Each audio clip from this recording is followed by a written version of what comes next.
Hello students, कैसे हैं आप सब लोग। उम्मीद करता हूँ आप लोग अच्छा कर रहे होंगे, आपकी लाइफ अच्छी चल रही होगी, सब कुछ अच्छा चल रहा होगा आप लोगों के जीवन में।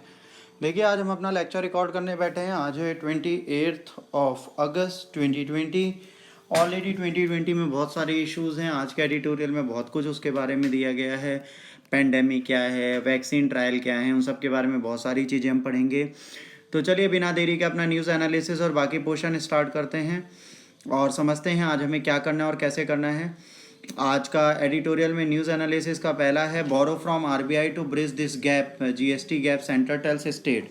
बहुत फनी चीज़ यहाँ पर बेटा ये हुई है कि आज की डेट में सेंट्रल और स्टेट के रिलेशनशिप में जब जीएसटी काउंसिल बना था तो ये कहा गया था कि भाई सेंट्रल स्टेट दोनों की जीएसटी जो स्टेट का लॉस हो रहा है बाकी सेस हटाने से, उनको सेंटर लगातार देती रहेगी। बट अभी जो पेंडेमिक आई, इसको इन्होंने एक्ट ऑफ गॉड बोल के कह दिया, ये सेंट्रल की जिम्मेदारी नहीं है। अगर स्टेट चाहता है तो अदर स्टेट से भी बोरो कर सकता है और आरबीआई से भी बोरो कर सकता है, और 5 साल बाद वो सेस लगा के उसको कलेक्ट करके हमें वापस दे सकता है।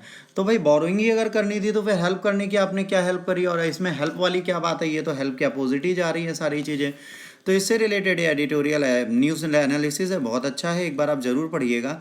जीएसटी काउंसिल क्या कर रही है स्टेट्स के साथ। इसके बाद बहुत अच्छी चीज़ है, स्टेट्स जो है वो सब ग्रुप्स बना सकते हैं अपने यहाँ, बहुत इंपॉर्टेंट चीज़ है। उन्होंने कहा है कि जो भी हैं एसटी एससी के सब ग्रुप भी बनाए जा सकते हैं। इस पर आप कोई ऐसी चीज़ नहीं है कि स्टेट में एसटी एससी में सब ग्रुप्स नहीं बन सकते। जो ट्राइब्स हैं, आइसोलेटेड ट्राइब्स आज तक थी बेटा, उसमें से 5 ट्राइब्स ऐसी हैं जहां पर ग्रेट अंडमान में टेस्ट पॉजिटिव हुआ है, वो पॉजिटिव आई हैं कोविड-19 से। तो ये भी एक बहुत बड़ा इशू क्रिएट हुआ है कि भाई ये 5 ट्राइब्स कौन सी हैं, जो कौन सी ट्राइब के 5 मेंबर्स हैं जिसमें 4 मेल और 1 फीमेल है, ये पॉजिटिव आई हैं टेस्ट में। तो इसके बारे में भी यहाँ पर बात की गई है कि भाई ये कौन सी ट्राइब है जो पॉजिटिव आ गई और कैसे पॉजिटिव हो गई। तो जाहिर सी बात है, जो कभी बाहर ही नहीं निकलते, जो कहीं जाते ही नहीं, उनके पॉजिटिव होने का कोई लॉजिक नहीं था, उसके बाद भी ये पॉजिटिव होते हैं, तो एक शॉकिंग चीज़ है। और ट्राइब जब पब्लिक से नहीं मिलती, आउटर जोन में नहीं जा रही, इंडेंजर ट्राइब है, तो एक खतरा वाली चीज़ है। अब जाहिर सी बात है, अगर वहाँ तक ये कोविड-19 फैल रहा है तो भाई इतना डिस्टेंस वो ट्रैवल कर नहीं सकता, फिर भी उनको आइसोलेशन वार्ड में डाल दिया गया है, ट्रीटमेंट उनका चल रहा है। इसके बाद आप देखेंगे कोविड-19 बढ़ता जा रहा है, इसकी लिस्ट ऑफ सिम्टम्स की भी बढ़ गई है, तो इसको एक बार ज़रूर पढ़ लीजिएगा। और चीज़ें देखेंगे तो 77,000 से ऊपर केसेस आ रहे हैं, डेथ्स 1-1 हज़ार डेली हो रही हैं। तो अब इश्यूज़ थोड़े ज़्यादा सीवियर हैं, इसको हमें समझना पड़ेगा। तो देखते हैं क्या हो सकता है इसमें। इसके बाद रशिया से बेटा हमें S-400 ख़रीदना था, जिसके चक्कर में यूएस को प्रॉब्लम थी। इनसे हम MiG-29 और सुकोई ले रहे थे, Su-3 MKI फाइटर जेट्स और KA-31 हेलीकॉप्टर्स। तो उनके बारे में डील है, प्रोबेबली 2021 से ये सारी चीज़ें हमारे यहाँ आने स्टार्ट हो जाएंगी। बहुत इंपॉर्टेंट डील है हमारी रशिया के साथ आर्म्स को और स्ट्रॉन्ग करने के लिए, और हम S-400 ही ले रहे हैं, ये हमें ध्यान रखना है। हम यूएस का कोई भी एयर डिफेंस सिस्टम नहीं ले रहे। इसके बाद देखिए, डीजीसीए ने बहुत इंपॉर्टेंट चीज़ कही है, वाईफाई रूल्स जो हैं उनको वॉयलेट नहीं करना चाहिए। देखिए क्या होता है, जब एक्सीडेंट्स होते हैं, कुछ भी होता है, तो टैक्सी रनवे पे टेक ऑफ और लैंडिंग के समय पर लोग क्या करते हैं, अपने फ़ोन निकाल लेते हैं, यूज़ करते रहते हैं। बल्कि जब तक आप 3,000 फीट ऊपर नहीं पहुंच जाते, तब तक आपको डिवाइसेस नहीं यूज़ करने चाहिए। फ़्लाइट अटेंडेंट्स लगातार हमें वार्न करती हैं। कुछ इतने इडियट्स होते हैं जो इन बातों को नहीं सुनते, सीरियसली नहीं लेते। तो उसके बारे में आप बहुत सारी इंपॉर्टेंट चीज़ें कही गई हैं कि आप जब तक वहाँ बैठे हुए हैं तब तक आपको ये सब यूज़ नहीं करना। तो इसको थोड़ा सीरियसली डीजीसीए ले रही है, तो बहुत अच्छी चीज़ है, ये होना चाहिए। इसके बाद आप देखेंगे, चाइना ने मिसाइल फायर की साउथ चाइना सी में। इससे पहले यूएस ने अपनी एक ड्रिल की थी, स्पाई प्लेन जब वहाँ पे गया था, तो उसके बाद चाइना ने भी साउथ चाइना सी में अपनी मोनोपोली दिखाने के लिए मिलिट्री ड्रिल्स स्टार्ट कर दी हैं। तो जाहिर सी बात है, ये सारी चीज़ें हमें ध्यान रखनी चाहिए, ऐसी चीज़ें हो रही हैं, आज भी कई सारी चीज़ें हो रही हैं। आज हमें ये समझना है कि इंडिया, चाइना और यूएसए के रिलेशन बिगड़ते जा रहे हैं। साउथ चाइना सी एक बहुत बड़ा डिस्प्यूट है, तो वहाँ पर दोनों कोई भी ड्रिल करते हैं तो चाइना उसका रिस्पॉन्स तुरंत देने लगता है। टर्की ने कहा है कि वो मेडिटेरियन सी में, अपना ईस्ट मेडिटेरियन सी में ड्रिल करेगा। यहाँ पर बेटा प्रॉब्लम क्या है, यहाँ पर दो ऐसी नेशंस हैं जो आपस में लड़ रहे हैं, ग्रीस एंड टर्की। ग्रीस ने अभी क्या किया था, एक ट्रीटी थी जिसमें मेडिटेरियन टी डिस्प्यूटेड वाटर में नहीं जाएंगे, तो अभी ग्रीस ने अपना एक सर्विस भेजा था, इसके जवाब में टर्की ने भी कहा कि वो भी मिलिट्री डील्स वहाँ पे करेगी। तो टेंशन्स फिर से बढ़ने लगी है। एडिटोरियल सेक्शन की अगर आप बात करेंगे तो बेटा आज बहुत अच्छे अच्छे एडिटोरियल्स दिए गए हैं, अगर आप उन्हें ध्यान दें। देखिए पहला एडिटोरियल जो आपको बेटा पहला एडिटोरियल दिया गया है, ये आपका जो आपका पुलवामा अटैक में 40% मरे थे उसके लिए केस फाइल हो गया है, उनकी सारी चीज़ें नेशनल इन्वेस्टिगेशन एजेंसी ने दी उस पर है। ये फेज़ 3 ट्रायल के बारे में सारी बातें कर रहा है कि फेज़ 3 ट्रायल में किस किस को होना चाहिए, कैसे होना चाहिए, और क्या 3 मेन पॉइंट्स हैं वैक्सीन के। इसके बाद यहाँ पर जो contempt of court Prashant Bhushan ji पे लगी उसके बारे में बात की गई है, यह आपको ध्यान रखना चाहिए। इसके बाद ये नीट का जो एग्ज़ाम है उसके बारे में रिलेटेड सारी चीज़ें दी गई हैं। नीट का एग्ज़ाम कैसे होना चाहिए, इसका क्या प्रोसेस होना चाहिए, क्योंकि कई पॉलिटिकल पार्टीज इसके अगेंस्ट खड़ी हैं। इसके बाद ये मेडिकल डिजिटल कार्ड की बात कर रहे हैं, अगर ये हो जाता है तो वही सी बात है, इंडियंस की सारी केस हिस्ट्री रहेंगी। बट वो कंट्री जहाँ पर मेडिकेशन बिना प्रिस्क्रिप्शन के ली जाती है, क्या इसे मैनुअली आप इंटर करेंगे, मेडिकल स्टोर कैसे दवा बेचेंगे, कई सारे इश्यूज़ हैं, इस पर हम डिटेल में चर्चा करेंगे और इसी से आपका आज का मेंस का रिलेटेड क्वेश्चन है। इसके बाद पेंडेमिक में ये कहा गया है कि कैसे हम 3 जोन में डिवाइड कर सकते हैं, रेड, येलो एंड ग्रीन में अपनी एक्टिविटीज़ को, जिसके थ्रू हम कोविड-19 से सेव रह सकते हैं। सारे एडिटोरियल बहुत अच्छे हैं, हमें इन्हें डिटेल में पढ़ना है, बट मैं आज कुछ लिख के नहीं दे रहा, आज आपको सारे पॉइंट्स में समझाता जा रहा हूँ, इसे समझते जाइए और इसके बाद आप कोशिश करिए एक बार खुद का न्यूज़पेपर पढ़ने की, ताकि आप इस चीज़ को प्रॉपरली कर पाएँ। देखिए पहला जो दिया गया पुलवामा अटैक पे दिया गया है, जैश ए मोहम्मद टेररिस्ट ऑर्गेनाइजेशन है जिसमें मौलाना मसूद अजहर पर चार्जशीट फाइल की गई है। कई सारे अटैक हुए हैं, फरवरी 2019 में जो पुलवामा अटैक में 14 हमारे सीआरपीएफ पर्सनल मरे थे, उससे रिलेटेड केस फाइल हुआ है। पाकिस्तान को सारी चीज़ें देखनी, आईपी एड्रेस, सुसाइड बम्बर्स, इन सब से रिलेटेड। दूसरा जो इनके हैंडलर्स जेएंडके में, तो उनसे बात, सारे प्रूफ्स इन्होंने दे दिए हैं। अब ये देखते हैं आगे क्या रोल प्ले करती है पाकिस्तान और कैसे इनको गिरफ्तार करती है, क्या एक्शन वहाँ लेती है। चीज़ें हैं, अब इनको कंट्रोल हम ही को करना है, हम कैसे कब कंट्रोल कर पाएंगे हमें नहीं पता। पर ये टेररिस्ट एक्टिविटीज़ जो होती हैं उसमें कहीं ना कहीं हमारी गवर्नमेंट भी रिस्पॉन्सिबल है, या हमारी जांच एजेंसीज भी रिस्पॉन्सिबल है। ऐसा बोलने वालों को मैं सिर्फ एक ही चीज़ कहूँगा कि बेटा कोई रिस्पॉन्सिबल नहीं होता। जब टेररिस्ट ग्रुप्स कोई भी काम करते हैं तो हमें ये समझना चाहिए, ऐसे तो हम कह सकते हैं जब एयर इंडिया का हाईजैक हुआ था उस टाइम पे किसी टेररिस्ट को छोड़ना ही नहीं चाहिए था, लोगों को मार देना चाहिए था। तो ऐसा नहीं होता, गवर्नमेंट है या कोई भी है, एक जो आपकी इन्वेस्टिगेशन एजेंसीज होती हैं वो कई चीज़ें हैंडल कर लेती हैं। जैसे अभी देखिए दिल्ली में आपका जो अटैकर्स आया था उसको पकड़ लिया, तो हम हर चीज़ हमेशा नहीं कर सकते, हम कोशिश करते हैं चीज़ों को टेक केयर करने की, तो हमने टैकल भी करते हैं, टेक केयर भी करते हैं। तो ये चीज़ें हैं। अब इसके बारे में हमने सारे एविडेंसेस सामने रख दिए हैं। इवन हैंडलर्स जो हैं उन्होंने तुरंत जीएम जैश ए मोहम्मद का रोल उसमें क्लेम किया था, उन्होंने रिस्पॉन्सिबिलिटी इस चीज़ की ली थी। तो हमारे पास ऑलरेडी सारे लीगल प्रूफ्स हैं, हम चाहें तो इस चीज़ को टेक केयर कर सकते हैं और जल्दी इस केस को सेटल कर सकते हैं। आगे देखते हैं क्या होता है, वेट एंड वॉच है, बट हाँ ये कि इस केस को हमने फाइल कर दिया। इसके बाद देखिए फेज़ 3 ट्रायल के बारे में इसमें बात की गई है। सबसे इंपॉर्टेंट चीज़ है, आज आप देखेंगे तो इसमें सबसे ज़्यादा डेथ ओल्ड एज पर्सनस की होती है। हेल्थ केयर वर्कर्स जो हैं इसमें 50 साल से ऊपर के भी लोग हैं। कई हेल्थ केयर वर्कर्स ऑलरेडी इस इन्फेक्शन में आ चुके हैं, उसके बाद वो रिकवर हो चुके हैं। जो इन्फेक्शन से रिकवर हुए हैं बेटा, उनके अंदर खुद की एंटीजन और एंटीबॉडी बनी हुई है। फेज़ 1 फेज़ 2 ट्रायल हमारे यहाँ भी पास हो गए, फेज़ 3 ट्रायल चल रहा है। फेज़ 3 ट्रायल में हमें क्या करना होता है, मास ट्रायलिंग करनी होती है, तो इसके लिए हमें वॉलंटियर्स चाहिए होते हैं। तो यहाँ पे ये कहा गया है कि जो हेल्थ वर्कर्स हैं अगर हम उन्हीं को टेस्टिंग पे रखें तो हमारा फ़ायदा होगा। जाहिर सी बात है, फ्रंट लाइन में कौन कोविड-19 को टैकल कर रहा है, हेल्थ वर्कर्स कर रहे हैं। तो अगर हेल्थ वर्कर्स टैकल कर रहे हैं, तो अगर हेल्थ वर्कर्स पे ही इसका ट्रायल किया जाए और सक्सेसफुल हो जाता है तो हेल्थ वर्कर इम्यून हो जाएंगे। इसमें क्या है आप समझिए, जैसे जिसको कोविड-19 एक बार हो चुका उसको दोबारा होने के चांसेस ऑलमोस्ट नील होते हैं। रीज़न है उनकी बॉडी उसको फाइट करने और उस न्यू वायरस के बारे में जान चुकी होती है, तो वो रीफाइट करने को तैयार रहती है।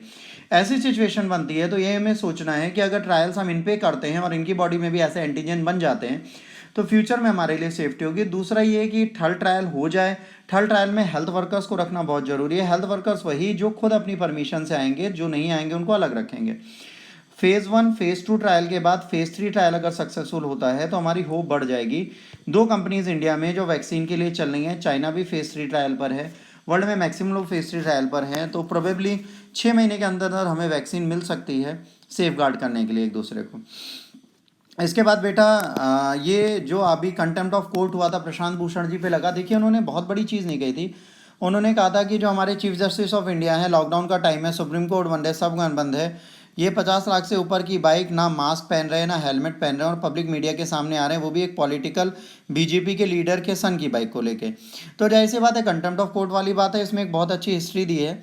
इलाहाबाद कोर्ट में एक केस गया, एक जज के अगेंस्ट उन्होंने मिसबिहेवियर का चार्ज लगाया एक फार्मर ने, और उसको कई बार सम्मन भेजे गए, वो कोर्ट नहीं पहुंचा। बाद में उसके लिए नॉन बेलेबल वारंट भेजा गया, पुलिस उसे लेके आई, तो कोर्ट ने पूछा आप क्यों नहीं आए, तो उसने बोला कि साहब हमारे पास आने तक का तो पैसा था नहीं, तो हम कैसे करेंगे। तो उसको देख के जज ने कहा कि ठीक है आपको वार्निंग दे के हम छोड़ दे रहे हैं, अगली बार ऐसा कोई आरोप मत लगाइएगा। तो उसने कहा साहब हम वापस कैसे जाएंगे।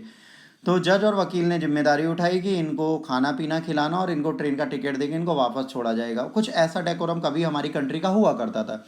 आज आप बात करें, जजेस को अपना डेकोरम मेंटेन करना चाहिए, क्योंकि आप सुपीरियर ब्यूरोक्रेसी में नहीं हो, आप सुपीरियर जुडिशरी चला रहे हो। जुडिशरी में आपको ये ध्यान रखना है कि आप पर पूरी दुनिया टिकी है, आप पे इंडिया पूरा का पूरा टिका हुआ है। कॉन्स्टिट्यूशनल चेंजेस और कॉन्स्टिट्यूशनल अमेंडमेंट, कॉन्स्टिट्यूशनल डिसीजन और उसके गार्जियन बन के आप बैठे हो। तो चीफ जस्टिस ऑफ इंडिया को ऐसी चीज़ें शोभा वैसे भी नहीं देती। बाकी आपका पर्सनल ओपिनियन है, आप जो करते हैं करेंगे। अगर आप सबके लिए मैंडेटरी मास्क और हेलमेट कर रहे हैं और अगर आप बाइक पे हैं तो आपको ये नहीं करना चाहिए। दूसरा, आज से पहले कोई भी chief justice of India social media interaction और पीपल इंटरेक्शन में इतना नहीं लगता था, क्योंकि जाहिर सी बात है एक बहुत हाई पोजीशन पे बैठे हो तो आपको ये काम वैसे ही नहीं करना चाहिए। तो इसके बारे में एडिटोरियल एक बार ज़रूर देखिएगा, आपको चीज़ें इसमें ज़रूर पता चलेंगी, तो आपको चीज़ें अच्छी भी लगेंगी। इसके बाद नो विन सिचुएशन देखिए, अभी नीट का एग्ज़ाम होना है, यहाँ पर बहुत सारी चीज़ें हैं। सेंट्रल रिलेटेड एग्ज़ाम है, इसको कैसे कराना है, क्या करना है, केसेस बढ़ रहे हैं, थर्मल स्कैनिंग स्क्रीनिंग कई स्कूल्स में नहीं हो सकती, क्राउड को मैनेज हम नहीं कर सकते, टेस्ट लेना भी ज़रूरी है, एजुकेशन को मैं ऑन होल्ड नहीं रख सकते, स्कूल कॉलेजेस के एडमिशन को भी हम होल्ड पे नहीं रख सकते। बट तरीका क्या होना चाहिए, क्या स्टेट को इसके राइट दोबारा दे देने चाहिए कि वो अपने हिसाब से सेंटर बढ़ा सके, अपनी सिक्योरिटी रख सके, उसके साथ ही एग्ज़ाम चला सके। कायदे से स्टेट को सेंटर के साथ मिलकर इसके लिए काम करना चाहिए और एग्ज़ाम फॉलो कराने चाहिए। जीरो एकेडमिक ईयर की बात चली है, बहुत सारी चीज़ें चल रही हैं, बट जाहिर सी बात है कोविड-19 के टाइम पे ये नो विन सिचुएशन है, किसी का फ़ायदा नहीं हो रहा। बाकी देखते हैं, वेट एंड वॉच है, सुप्रीम कोर्ट के डिसीजंस दोबारा आएंगे तो पता चलेगा। इसके बाद क्या डिजिटल आईडी कार्ड इंडिया की है इकोसिस्टम हेल्थ सिस्टम को इम्प्रूव करेगा? पहला क्वेश्चन, पहली चीज़ समझिए, उस कंट्री में जहाँ पर भी अभी हेल्थ केयर की फैसिलिटीज़ अच्छी नहीं है, जहाँ पर आपकी हेल्थ केयर फैसिलिटीज़ लो ग्रेडेड हैं, वहाँ पर क्या हेल्थ केयर कार्ड या डिजिटल कार्ड आपके लिए काम करेगा? इन रियल नहीं करेगा। अगर आप कोशिश भी करें तो डिजिटल कार्ड आपको कोई हेल्प नहीं देगा। तो आपको कोशिश ये करनी है कि आप इस डिजिटल कार्ड को प्रॉपर्ली सक्सेसफुली इम्प्लीमेंट करें और इसको समझाएं लोगों को, तभी आपका फ़ायदा होगा। दूसरा, क्या डिजिटल कार्ड बनने से काम चलेगा? आधार कार्ड में अभी भी प्रॉब्लम्स हैं, लाइसेंस टाइमली बनता नहीं। दूसरा, जो डॉक्टर्स हैं क्या वो आपको ई प्रिस्क्रिप्शन देंगे? क्या हर प्रिस्क्रिप्शन आपका ऑनलाइन मैनेज किया जाएगा? क्या उसे रिकॉर्ड किया जाएगा? क्या उसे रिपोर्ट किया जाएगा? इतने बड़ी हेल्थ केयर सिस्टम में इतना चीज़ें करना बड़ा मुश्किल है। फिर क्या वो डिजिटल कार्ड आप मेडिकल स्टोर लेके जा सकते हैं? क्या आप उसे मेडिकल स्टोर ले जाने के बाद आप मेडिसिन ले सकते हैं? वो कंट्री जहाँ पर 90% टाइम लोग मेडिकेशन लेने के लिए मेडिकल स्टोर्स पे डिपेंड करते हैं, क्या मेडिकल स्टोर इसी प्रिस्क्रिप्शन की डिटेल्स को दे सकते हैं? क्या वो उस हेल्थ डिजिटल कार्ड में चीज़ें भर सकते हैं? क्या ये लीगल है? अब दूसरा एस्पेक्ट देखिए कि अगर हर एक इंडिविजुअल की सारी मेडिकल केस हिस्ट्री एक कार्ड में होती है तो वो पूरे इंडिया में कहीं जाता है तो उसकी मेडिकल कार्ड हिस्ट्री से हमें पता चल जाता है उसको लास्ट डिजीज़ क्या होती है, उसने लास्ट मेडिसिन क्या ली, कब उसको लास्ट डिजीज़ हुई, सीवियर है, नॉन सीवियर है, ये सारी चीज़ें पता होती हैं। आज की डेट में अगर आप अपने बारे में बात करें, 2 साल पहले आप किस डॉक्टर के पास किस डिजीज़ को लेके गए थे आपको नहीं पता होगा। आपने 2 साल पहले कौन कौन से टेस्ट कराए थे आपको नहीं पता होता। तो जाहिर सी बात है जो ऑफलाइन मोड है वो कहीं ना कहीं प्रॉब्लम देता है। बट जहाँ डेटा की प्रॉब्लम है, जहाँ पर हेल्थ केयर फैसिलिटीज़ अभी अच्छी नहीं है, वहाँ पर डिजिटल कार्ड या डिजिटल आईडी कार्ड बनाना थोड़ा मुश्किल है। तो इसे टेक्नोलॉजी के साथ जोड़ना सक्सेसफुल माना जाएगा, पॉजिटिव माना जाएगा, बट उसका समय आएगा तब। अभी वो कंडीशन नहीं है कि हम इसे पॉजिटिवली ले पाएँ और इसे कर पाएँ। तो इस पे क्वेश्चन है, ये एडिटोरियल है, आप इसको एक बार सेल्फ स्टडीज़ में ज़रूर पढ़िएगा और इसके बाद जो क्वेश्चन मैंने आपको आज का दिया उसे लिखने की कोशिश करिएगा, आपको ज़रूर समझ में आएगा। और एक टॉपिक बहुत हॉट है, मतलब इससे क्वेश्चंस आ सकते हैं। जो भी हॉट डिस्कस टॉपिक होता है वो हमेशा पूछा जाता है, तो उसको आप कभी भी इग्नोर नहीं कर सकते, आपको ध्यान रखना पड़ेगा। इसके बाद बेटा है कि जो पेंडेमिक है उसमें क्या है। अगर आप ध्यान दें, जो पेंडेमिक बेटा हमारी कंट्री में स्टार्ट हुआ था उस टाइम पे जब हमने कंप्लीट लॉकडाउन लगाया था तो 80-90 केसेस डेली आते थे। आज जब लॉकडाउन नहीं लगा तो 77-80 हज़ार केसेस डेली आ रहे हैं। अब यहाँ पर कुछ लोगों की मेंटेलिटी है कि घर पे रहेंगे तो हमें कोविड-19 नहीं फैलेगा, या हम अगर अपने आप को मास्क पहन लेंगे तो कोविड-19 नहीं फैलेगा, ये डीटी रख लेंगे तो हमें कोविड-19 नहीं फैलेगा, या हम ये दवा खा लेंगे, आयुर्वेदिक ले लेंगे, हमें कोविड-19 नहीं फैलेगा, या गर्म पानी पीते रहेंगे, हमें कोविड-19 नहीं फैलेगा। अब देखिए एक चीज़ बतानी है कि घर पे रहने वाले को कोविड-19 हो सकता है, क्योंकि हमारे यहाँ अर्बन एरियाज़ जो है बहुत हाईली क्राउडेड है। अगर कोई छींक के कि आप बिना मास्क के बाहर हैं, एयर में रहने वाला इन्फेक्शन आपकी बॉडी में जा सकता है, तो आप सिक्योर तो बिल्कुल नहीं हो। जो आप सोचो आप सिक्योर हो, सिक्योरिटी आपकी ज़ीरो है, तो आपको इसके बारे में ध्यान रखना है कि आप सिक्योरिटी से दूर हो। दूसरा, जिम जैसे खुला है, जिम हाई रिस्क प्रोफाइल में आता है, बट इसी की जगह आप टेनिस कोर्ट में टेनिस खेलते हो तो लो रिस्क प्रोफाइल पे, अगर आप बैडमिंटन खेलते हो लो रिस्क प्रोफाइल पे।